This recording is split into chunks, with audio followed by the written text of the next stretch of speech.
I am Nora, and this is my story. When I was just 16 years old, my parents abandoned me at a train station. They didn't forget me. It wasn't negligence, it was entirely intentional. They wanted to test me, to see how long it would take for me to find my way back on my own. But I never went back. I still remember that night, clearly the night that etched itself into my mind like a scar that would never heal. The sky was overcast, heavy like it was about to collapse. Black clouds swirled above the old station, where the yellow lights cast down onto the wet, misty tiles, flickering and trembling like I was at that moment. The train whistles screamed from afar, signaling something ominous, a chilling warning echoing in the wind. I stood there in the quiet corridor of Platform 3 with a thin backpack, nothing but a few clothes, and a small notebook. The biting wind howled through the broken glass window, cutting into my thin coat like a sharp blade. My father turned his back to me, staring at the faint outline of cars through the water-smeared glass. He spoke monotonously, emotionless. "You'll find your way back home. This is the next test." I gripped the straps of my backpack, my heart pounding in my chest. "Test?" I asked, though I had grown accustomed to the way they spoke, like professors talking to final year students. My mother, always cold and meticulous, stepped forward, holding a pen and a notebook, as if she were about to take notes on my reaction. An experiment on survival and isolation. No tools to assist you. It's not just to test your intelligence, but to measure your willpower. Experiment, I whispered. The rain began to fall heavier, thick drops hammering against the tin roof, creating a frantic rhythm like a drumbeat urging me on. The wind lashed at my face, making my hair stick to my forehead. But it wasn't as cold as the feeling that shattered inside my chest at that moment.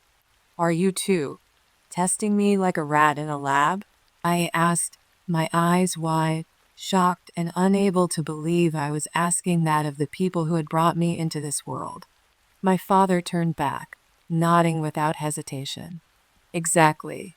If you survive, you'll be stronger, more independent. A warrior who doesn't need anyone to guide them." I smiled, faintly aching, twisted smile that was almost pitiful. "But I'm not a warrior. I'm your daughter. I'm only 16. I don't need a test. I need love." No one answered. They just stood there, looking at me as if I were an object being tested. No hug goodbye. No worried glance. No promise of returning. And then they left, striding quickly toward the station's exit, their figures melting into the heavy rain. I stood alone amidst the thunder, the rain stinging my face like a slap to the heart that had been abandoned. The station was empty, only me and the dirty water stains spreading across the tiles. The hallway lights flickered continuously, drowning everything in a sense of unease. I sat down on a cold wooden bench, pulling my torn jacket tighter around me, staring into the void.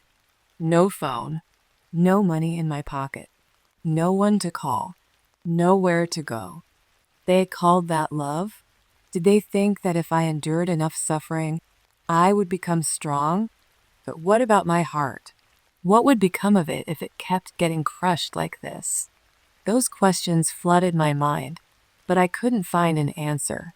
I started to cry, tears mixed with the rain. I didn't know which was more abundant, only that my eyes burned, my heart clenched. I had once longed for a moment when my mother would stroke my hair, when my father would place his hand on my shoulder and say, "You did well," but that moment never came. Instead, there were tests, experiments, and times I was abandoned with purpose. They always thought I would thank them later, that I would understand, that I would be grateful for being shaped into a warrior, but they never asked if I wanted to be a warrior. "I don't need to be strong the way they want me to be," I whispered to myself in the rain. "I just need to live as a human, to be loved like a child who should have been loved." They forgot that true independence can't be forged by abandonment, and love isn't a psychological game written in a parenting book. They can challenge me as many times as they want, but I've learned an important lesson. Freedom in this life is something that cannot be taken away. Nobody, not even those who call themselves parents, has the right to distort that. I will never let anyone, control my path again. I am strong enough to defend my right to live the way I choose. No, I don't need your protection, I whispered to myself whenever old memories flooded back. I can stand on my own. I will find my own way. Just as I thought that to myself, the sound of footsteps echoed through the empty station. I turned around. A middle-aged man, wearing a long coat and holding a small umbrella, was walking toward me. His face was kind, and his eyes showed surprise when he saw me sitting alone, soaked and huddled on the cold stone bench. "Are you lost?" he asked, his voice warm and comforting. I remained silent for a moment, not sure how to respond. Then I nodded slightly. "Do you have anyone with you?" "No," I replied, pursing my lips and avoiding his direct gaze. "With this rain, why are you here alone?" "The station is empty now. The last train left half an hour ago." I tightened my grip on my backpack. Then, unexpectedly, I spoke calmly, no trembling, no anger, no need for pity. "I was left behind. But it's okay. I will find my way." The man paused for a moment. He looked at me, unsure whether to believe me. But then he didn't ask any more about being left behind, nor did he look at me like a victim. Instead, he sat next to me, maintaining a respectful distance, and opened the umbrella to shield me from the rain. "Would you like to call anyone? Do you need help finding your way?" I shook my head slightly. "I'll be fine. I don't want to call anyone." He nodded, respecting my decision. A silence stretched on. But this time, it wasn't the silence of loneliness, it was the silence of human presence. "You know," he said gently, "sometimes finding the way isn't the scariest thing. The scariest thing is walking forward while constantly looking back." I turned to look at him, a bit surprised. He smiled. "But I think you're not someone who looks back." I didn't say anything, but my eyes, now dry from the rain, felt strangely stinging. "Thank you," I whispered. "I didn't do anything." He laughed. "It's just sometimes all you need is a little presence to remind you that you're not completely abandoned."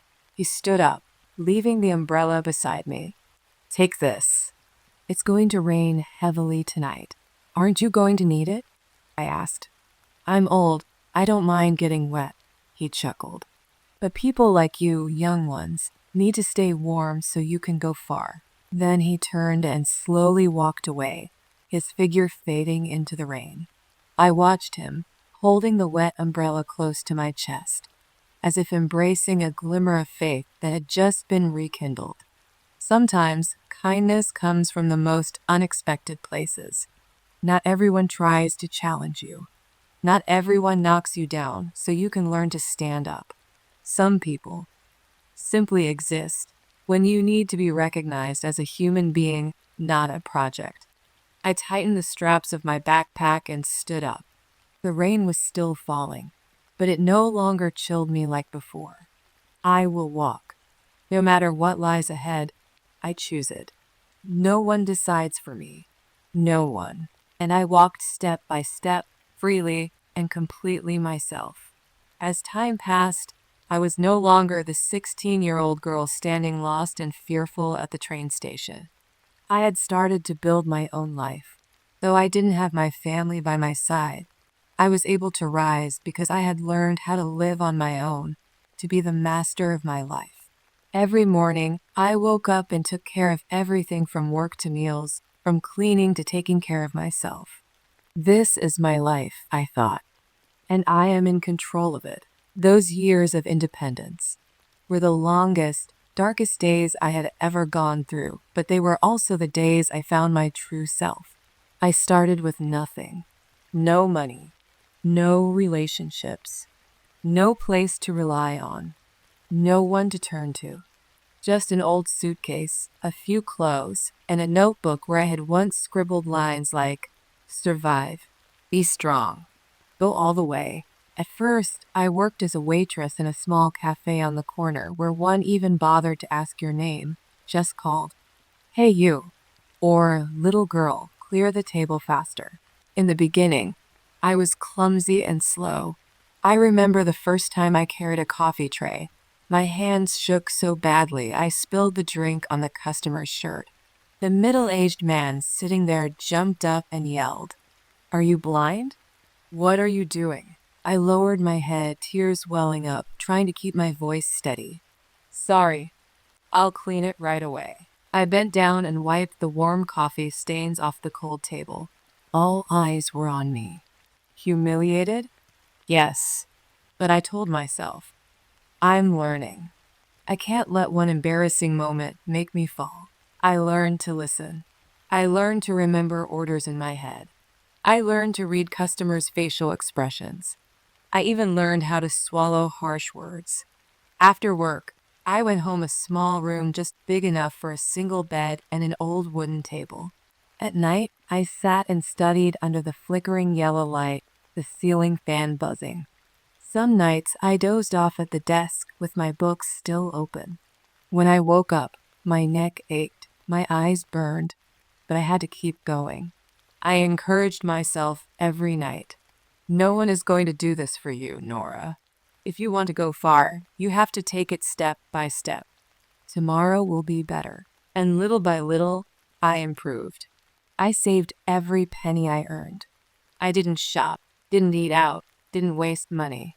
Every weekend, I went online to search for scholarships, free classes, opportunities to improve myself.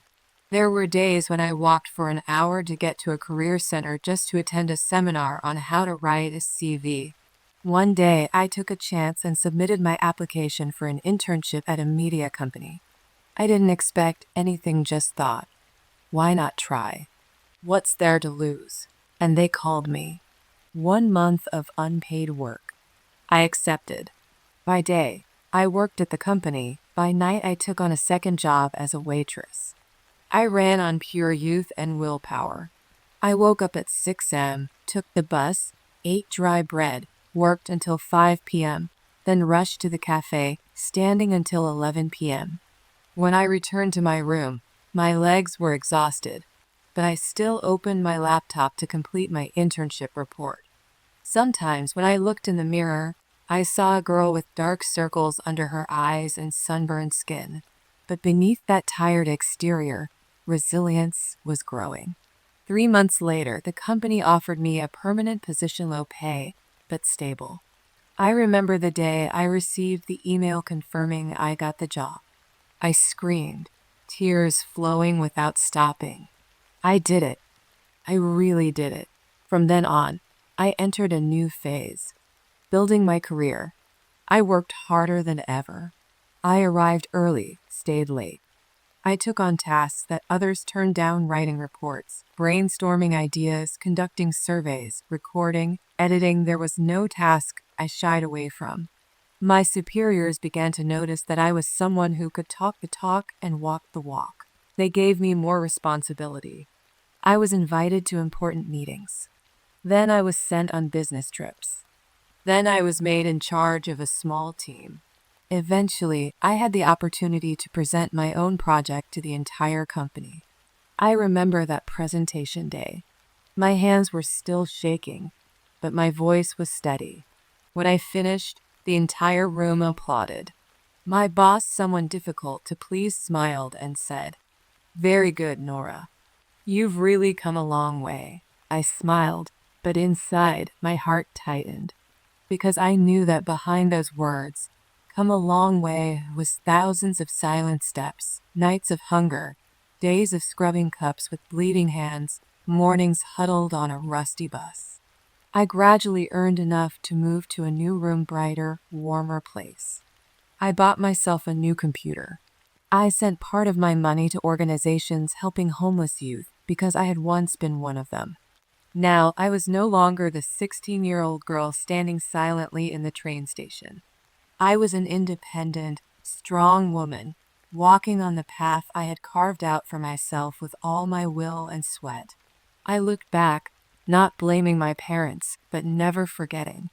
They may have thrown me into a deep hole, but I was the one who crawled up, little by little, until I touched the light.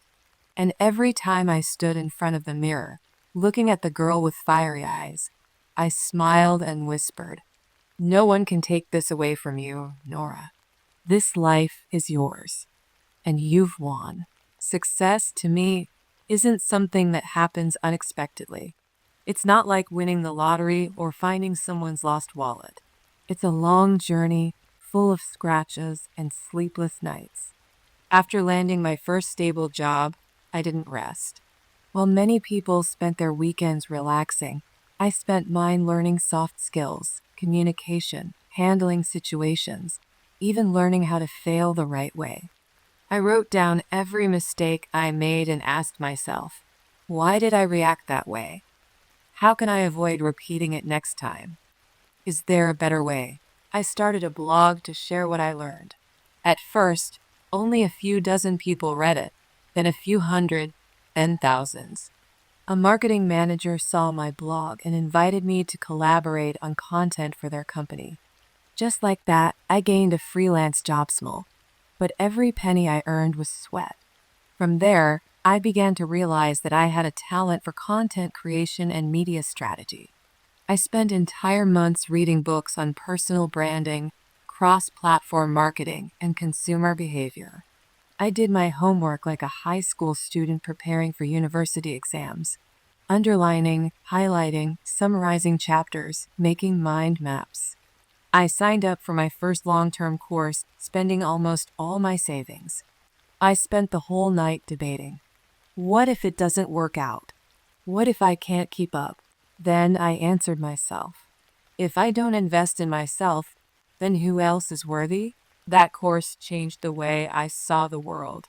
I learned about the market, long-term strategies, and how to run a business. No longer just a young employee, I began to think further ahead. I started building my own project.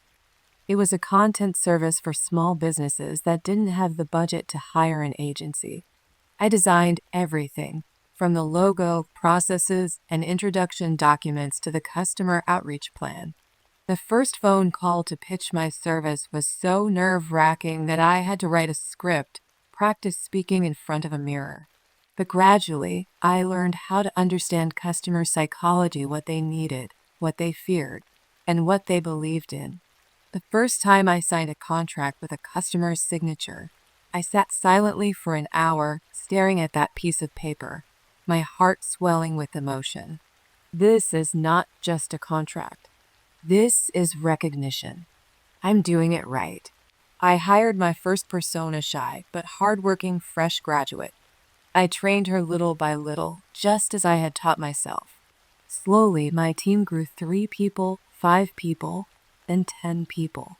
My first office was just a rented room on the 3rd floor with no elevator. But every morning, as I walked up those stairs, my heart was filled with hope. I learned how to manage people not by imposing, but by understanding what they wanted. I learned how to set short and long-term goals, how to budget, and how to deal with demanding clients. I was once rejected by a client because they said, "You look too young, not trustworthy."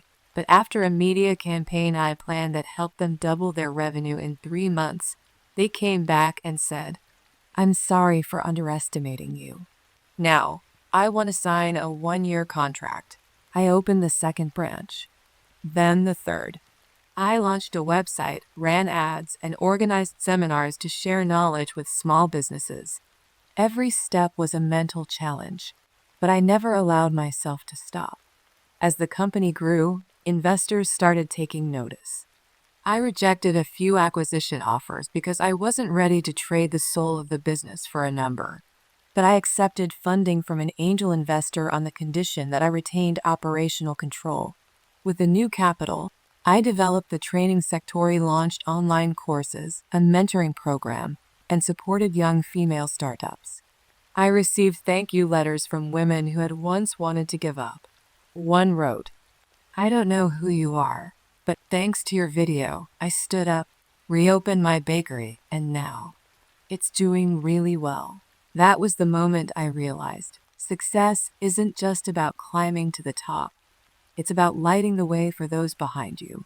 3 years later, my company was valued at $1 million.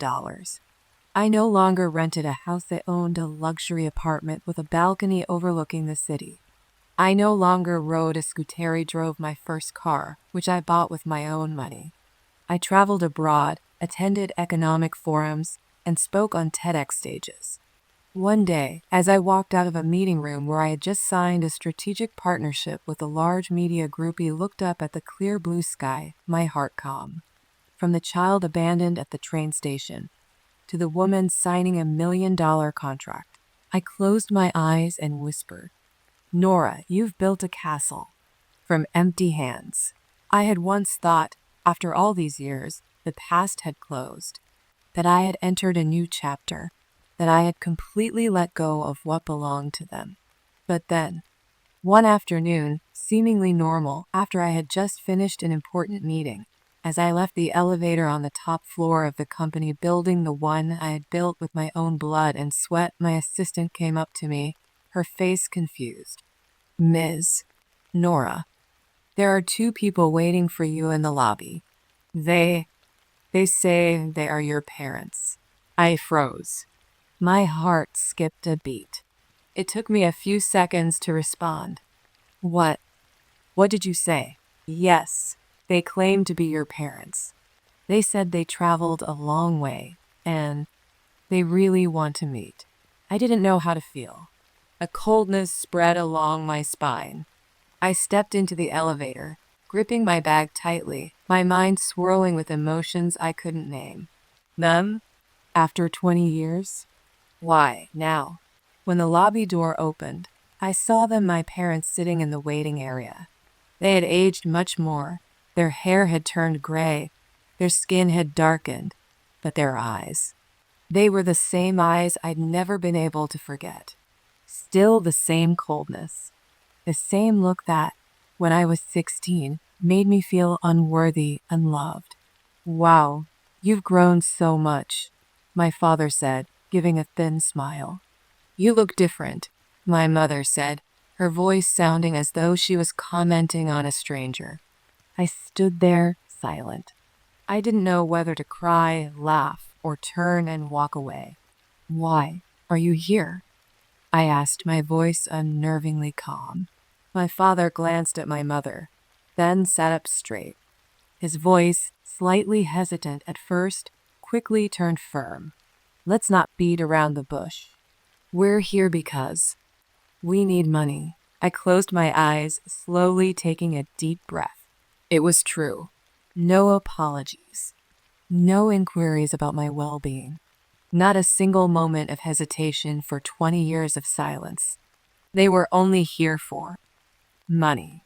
Life isn't as easy as it used to be, my mother continued, her tone softening. We lost our jobs. We're in debt. There's no one else to turn to but you. I looked at them, two people who had once abandoned me on a cold train station, leaving me with a backpack and an empty gaze.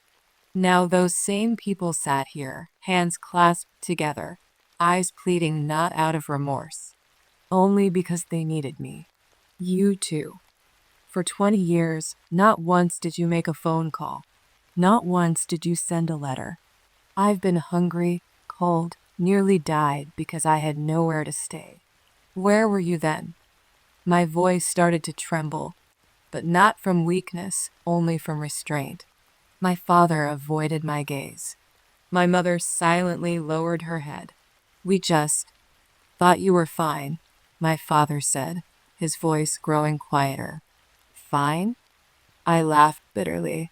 You abandoned me and called it a test. And now you come back, calling it needing help? A tense silence hung in the air. I stood there, my heart feeling as if it was being squeezed by someone. Every word they spoke cut into my heart, not because I still had hope, but because I once hoped they wouldn't be like this. Nora, is this your final test? Will you soften when the ones who abandoned you come back asking for something? Will you forgive? Or will you be the child who bears the responsibility for someone who never took responsibility for you? I clenched my lips. I didn't cry. I didn't tremble. I don't know how much you need, I said, my voice calm. But I know I owe you nothing. They stared at me, eyes wide as if they still thought I would be weak like I was at 16. But no, I was no longer the girl standing on the platform back then. I've walked through hell to build this life, and I won't let anyone, not even you, step into it, just to destroy it with their shamelessness and selfishness. I turned and walked away, step by step, leaving the lobby. Behind me, I didn't hear an apology. No calls to stop me, only silence. Once again, they left my life, but this time it was I who closed the door. Not long after that tense meeting, I silently hoped, even if just a little, that maybe they had changed. That time had made them realize something. But I was wrong, completely wrong. They didn't come for love. They didn't come to apologize. They came for one thing only, to exploit me. Once again. And this time, they didn't have to hide it anymore. No more subtle manipulation like before. They didn't choose silence. They chose the public path, blatant and more ruthless than anything I could have imagined. I found out late one night as I lay curled up in my warm blanket after a long day at work. My phone kept buzzing, notifications flooding in. A colleague, then an old friend, then even a longtime partner sent me links with the question, "Nora, what's going on here? Your parents, did they really say that? Are you okay?" I opened my phone, and my heart seemed to stop. On social media, there was a post from my parents. They had posted long statuses openly criticizing, blaming, and slandering me before hundreds, even thousands of people. The daughter we raised with all our love has now abandoned us in our time of need. She's forgotten all we did for her. Now that she's rich, she's turned her back on her family. We just asked for a little help, yet she's as cold as a stranger. I sat there frozen. I couldn't believe my eyes. I read each word, each sentence like a dagger stabbing into my chest. They're talking about me as if I'm the one who's ungrateful, heartless. Is it me? Is it really me? I didn't cry right away. I just froze. In my head, I could hear my mother's words from earlier in the lobby. "We need your help." Yet now they were online telling the world that I was cruel, an ungrateful child. All the people who had once trusted me, who had supported me now, they looked at me with doubt. The reputation I had built over the years was now caught in the undertow of their defamation. I wanted to scream. "It's not like that. You don't know what I've been through. You weren't there when I needed someone to hold my hand." But I didn't do that. I turned off my phone, stepped out onto the balcony, and looked up at the dark night sky, the stars seemingly trapped in the void. A cold breeze swept through, and I heard my voice in my head, decisive warning. "They don't need your love. They need control. They're not sorry. They're angry because they can't manipulate you anymore." I gripped the railing, my heart trembling not out of fear, but because I had seen the truth clearly. They didn't come back to ask for money. They came back to pull me down. Once again, I wouldn't let that happen. Not again. The next day, I wrote a single post, not long, not complaining, not refuting every detail. Just a short paragraph, but enough to say everything. Family isn't always where you're hurt the most. But sometimes, unfortunately, it is. I don't want to turn the past into a weapon, but I won't let it be a chain that pulls me back either. I've forgiven, but I haven't forgotten. And I won't let anyone, not even the ones who gave me life, break the life I've built with my own hands. I turned off the comments. No room for arguments. No room for pity. After that post, some people spoke out in my defense. Some stayed silent. Some walked away. But I didn't care anymore. For the first time in my life, I felt completely free, no more holding on, no more hoping they would change, no more waiting for love where there was none. My parents chose their path, I told myself, and I chose mine. A path without the shadows of manipulation and betrayal. Though there was still pain in my heart, I knew that door had to be closed. Because if I didn't, I would fall back into the same old trip where I was the puppet, and they were the ones holding the strings. No one, no matter if they're called my parents, has the right to hurt me again. The call from Lena came on a quiet evening, when I was sitting alone in my office, the soft yellow light casting a gentle glow over the pages of my open book. The phone screen lit up with a name I had once longed to hear. Lena. I hesitated. My finger hovered over the answer button, but I couldn't press it just yet. She's still trying to be the bridge. But do I have the strength to listen? Finally, I slid my finger across the screen and held the phone to my ear. Nora. Lena's voice came through, soft and trembling. I know you're angry. I understand. But sis, we're family. I closed my eyes, leaned back in my chair, and let her words fall into the silence. I've heard what they said. I know. I'm heartbroken too. But they're our parents. No matter what, blood is still thicker than water. I let out a small laugh, but inside my chest tightened. My voice was hoarse. Blood doesn't stop someone from being hurt, Lena. I'm not defending them, but I think both sides are at fault. No one's completely right. No one's completely wrong. If we stay stubborn like this, we'll never heal. What do you want me to do, huh? I asked, unable to suppress a hint of coldness in my voice. Go back, hug them, pretend nothing ever happened?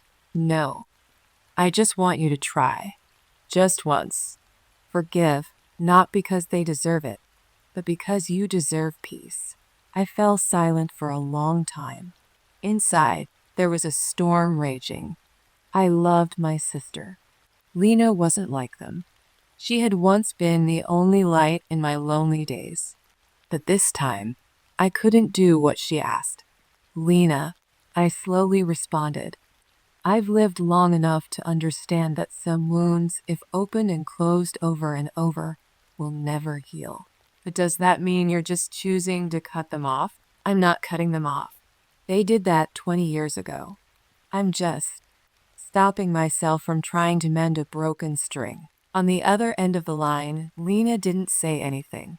I heard a quiet sigh. Perhaps disappointment. Perhaps sadness. But I knew she understood me. She knew what I had been through. I set the phone down on the table after ending the call, feeling a weight in my chest. We're family, she said. But if family is where it hurts the most, do I need to hold on any longer? I sat there for a long time, staring into the void. Then I closed the notebook, stood up, and walked to the window.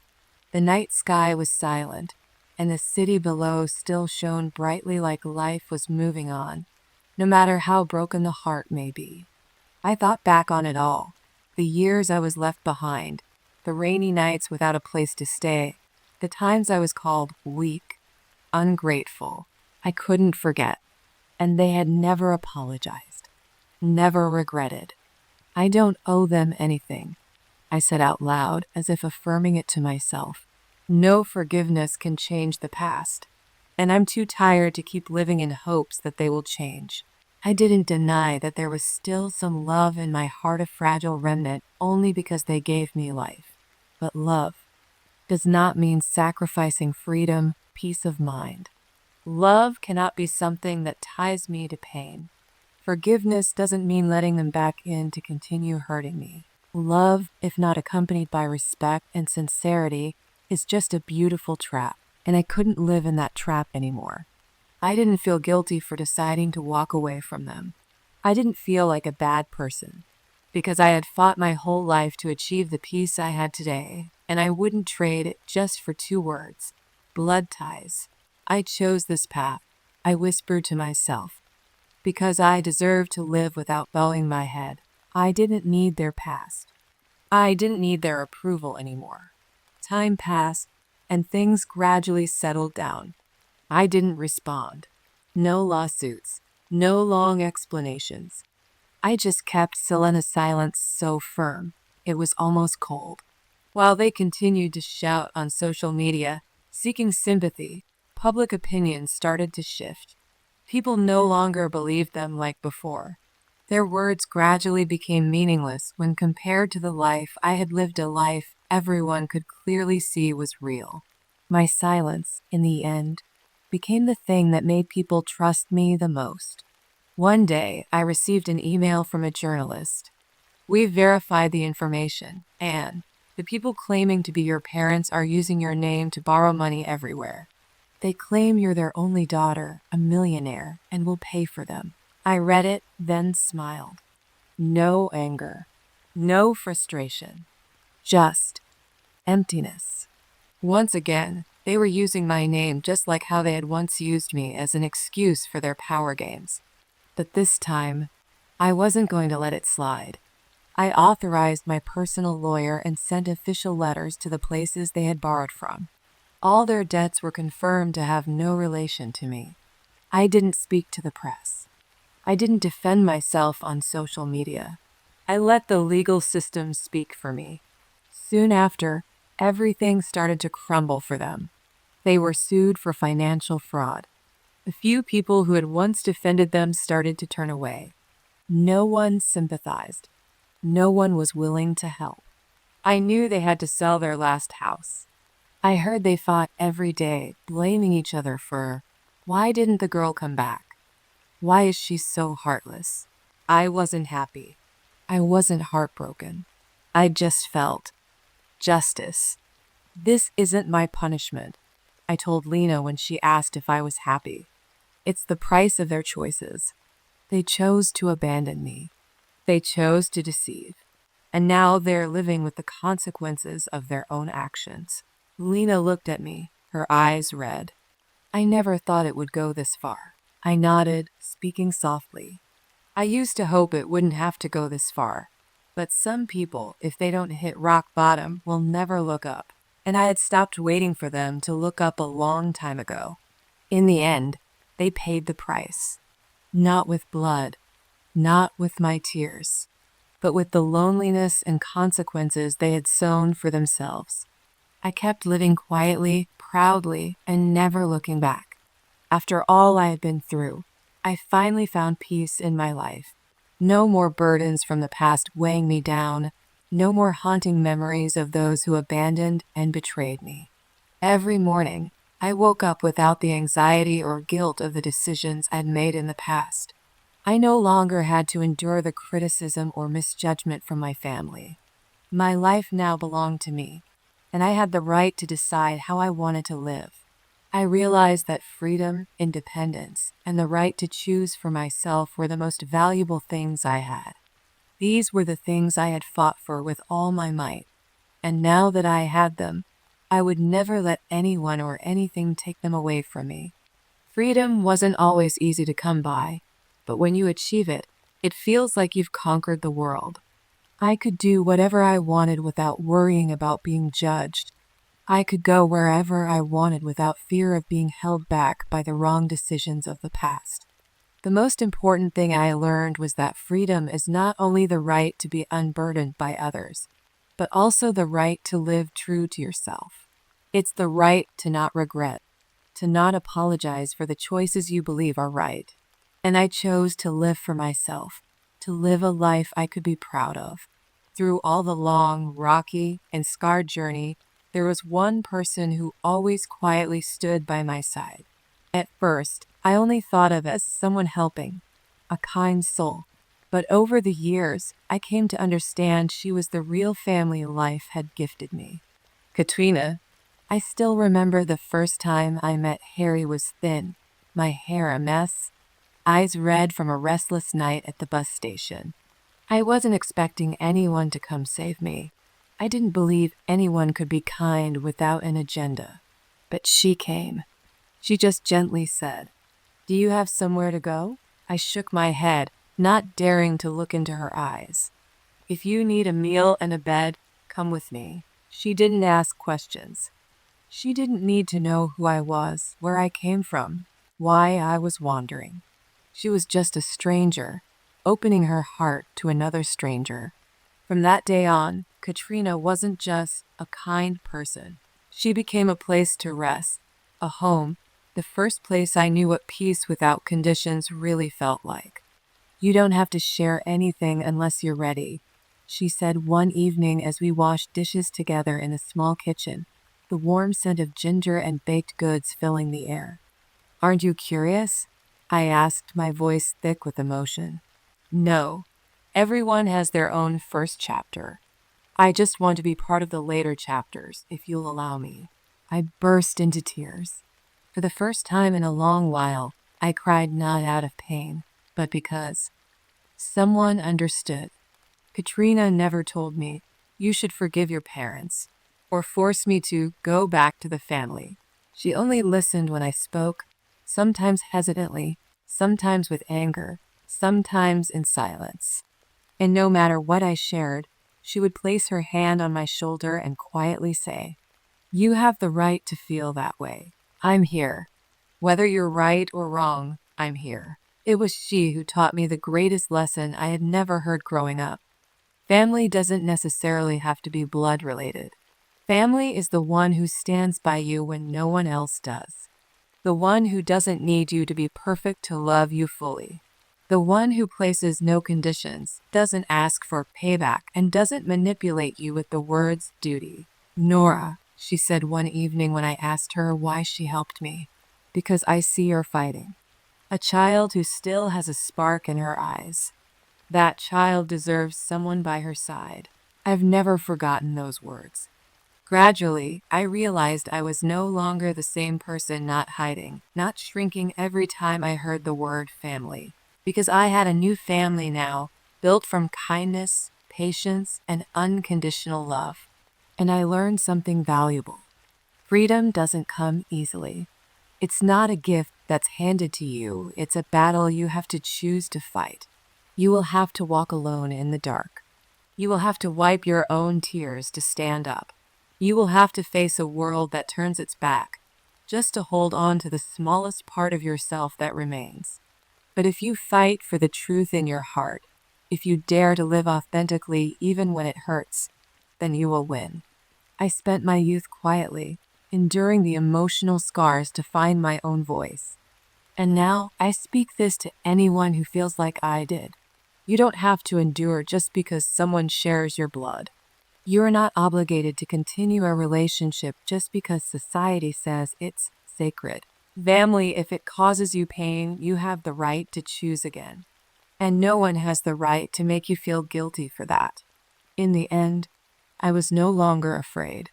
I was no longer afraid of losing the old family because I had found something more valuable. Freedom and a healthy love. Because this life is yours, and you have the right to decide how to live it.